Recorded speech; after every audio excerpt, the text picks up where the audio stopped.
Волшебното самрче е најубавата епизода во мојата кариера. Има песни со малку збора, дивки како ветрец глад. Нитки пее борец гора другар брак, кога брани роден брак. Деца бевме. Првата асоциација на волшебното самрче секогаш е една приказна која секако е куриозитет не само кај нас, туку и во светот, а тоа е дека 3 генерации актери од едно семејство играат главни, големи или значајни улоги во серијата, како што беше волшебното самрче. Дедо ми Петре ми го играше дедото Евто, а мајка ми Јанче ми играше мојата мајка. Втората асоциација за волшебното самрче ми е еден сон кој ми се случи многу пред време, отколку што е нормално да се случи во животот. Еден шок за дете од 12 години. Не дека јас немав до тогаш снимано нешто друго, но вака нешто значајно, снимено со филмска камера во тоа време. Тоа беше многу скап проект за кој застана државата, државен проект, затоа што волшебното самрче беше лектира во тоа време. Беа ангажирани меѓу 120 и 150 актери. Значи, во тоа време беа ангажирани сите професионални актери во Македонија и кога ја гледате од јавната шпица на волшебното самрче, тоа нема крај. И беа ангажирани 2 до 3000 војници на тогашната Југословенска народна армија. 1500 играа германци, 1500 играа партизани, па тоа беше борбата, никој не сакаше да биде германец, сите сака да бидат партизани.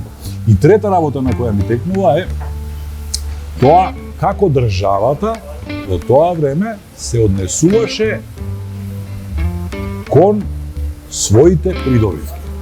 Историски, уметнички и било какви. Една од најголемите серии снимени на овие простори. Прва серија за деца снимена на филмска камера во колор. Оти докај 72-3 се беше црно-бело. Јас бев тогаш 600 оделение. Фактички 2 години не одев на школа. Лесно беше да се оправда моето отсуство таму, бидејќи е државен проект, но како да се надокнадат тие 2 години што јас ги загубам во мојот едукативен, образовен процес. И се сеќавам дека имаше туторка, значи наставничка во пензија, која во тие 2 години со мене работеше пред или после снимањата географија, историја, македонски јазик, природа и општество. Толку државата се грижеше до најситниот детал. Волшебното самрче колку што ми помага се уште во животот луѓето да се идентификуваат со трајче, дрварчето и тоа, толку на некој начин и не дека ми одмогна, но ми направи тешкоти и мене во мојата глава во времето кога бев јас студент по глума. Кога станав јас студент по глума, сватив дека сум далеку од добар. Тоа беше првата средба сам со себе и првото прашање, првата хамлетовска дилема, дали всушност јас сум за оваа работа. И ден денес кога гледам волшебното самрче, не сум јас среќен како тоа сум го направил. Гледајќи ги овие денешниве деца кои веќе на 10 години прават ликови и глумат, но мора да се вратиме на фактот дека 50 години поминале од тоа. Пред 50 години имаше неколку деца во Македонија кои можеа тоа да го направат. Имаше голем кастинг, тогаш се пријавија сите деца од тогашната детска радиодрама, тоа беше единствената институција под наводни што се грижеше за децата глумци на некој начин.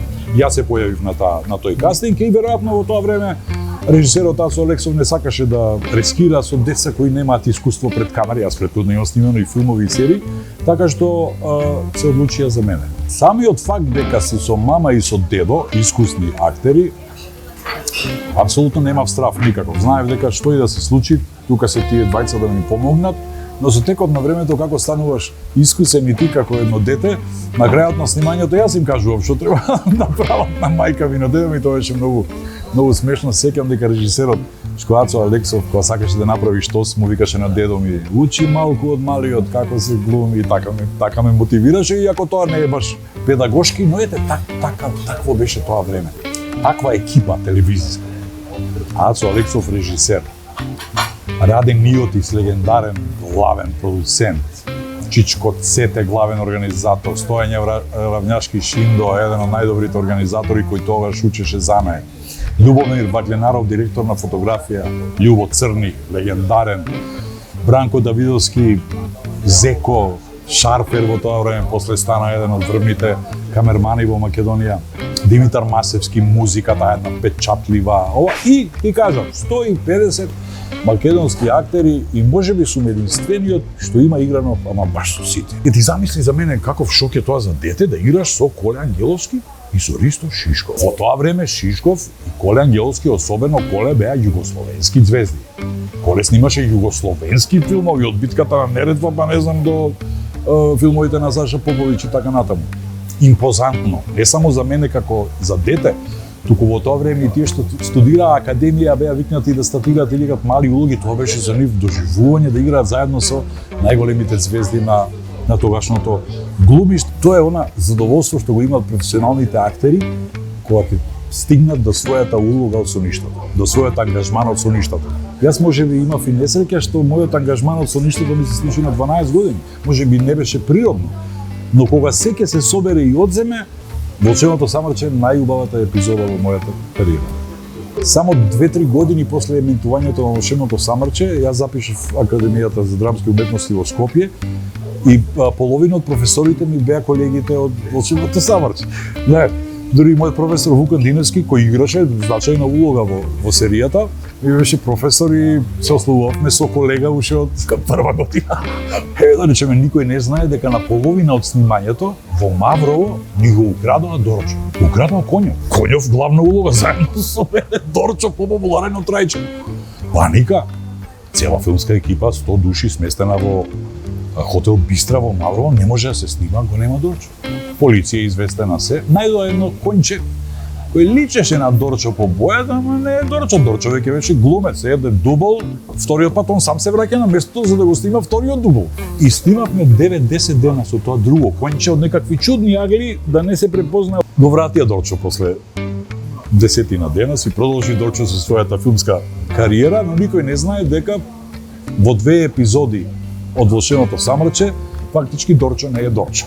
Волшебното самрче се емитуваше во 17:45 во вторник.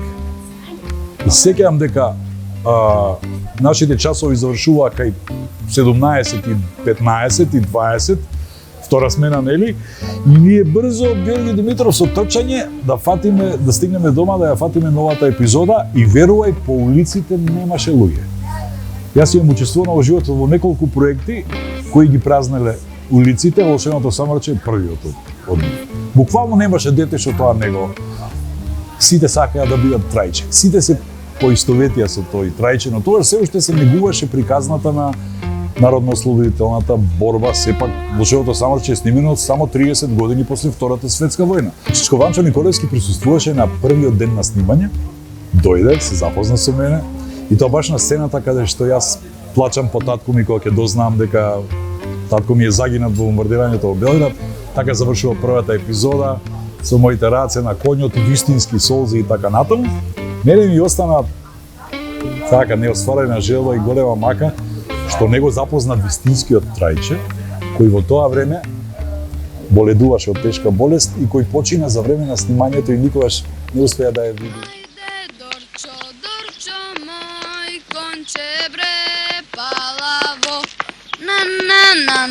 Дорчо мој конче бре убаво.